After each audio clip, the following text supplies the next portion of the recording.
In today's video, I'm going to show how you can take a Rogowski coil and wrap it several times around the primary conductor. First question you might be asking is, why would you want to do that?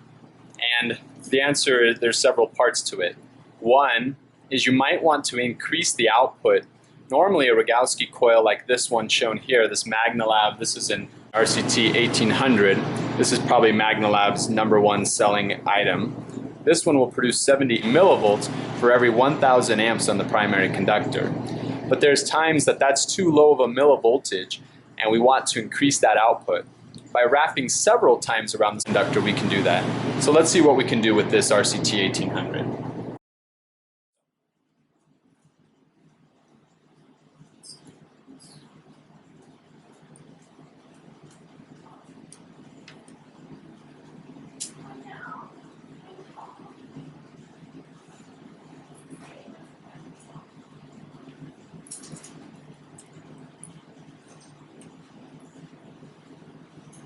So it looks like without much trouble I was able to take that RCT 1800 and wrap that around the primary conductor twice. So now this particular unit, a total of, well, twice additional, so a total of 3 times. So that will increase the output threefold. It'll now produce 210 millivolts for every 1,000 amps on the primary.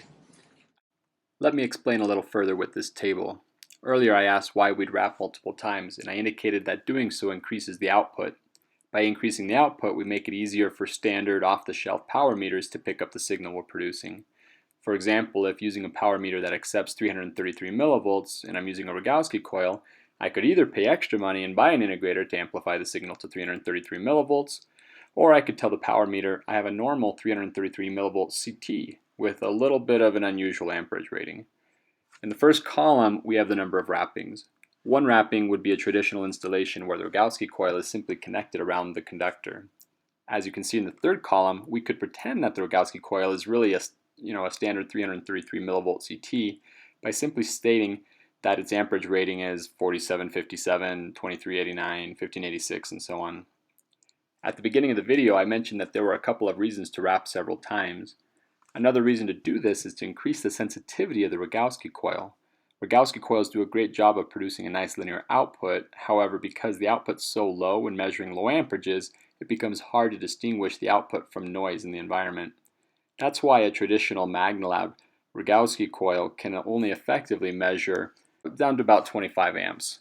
However, by wrapping the coil several times around the primary conductor, we can increase the output, letting us measure much lower amperages, as you can see in the last column.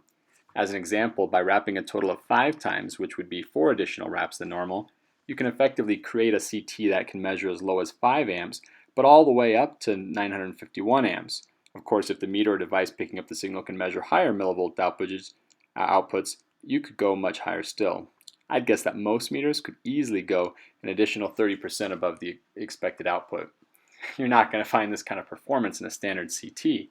Nothing would be able to measure, say, from 5 amps all the way up to 1,000 with this level of accuracy.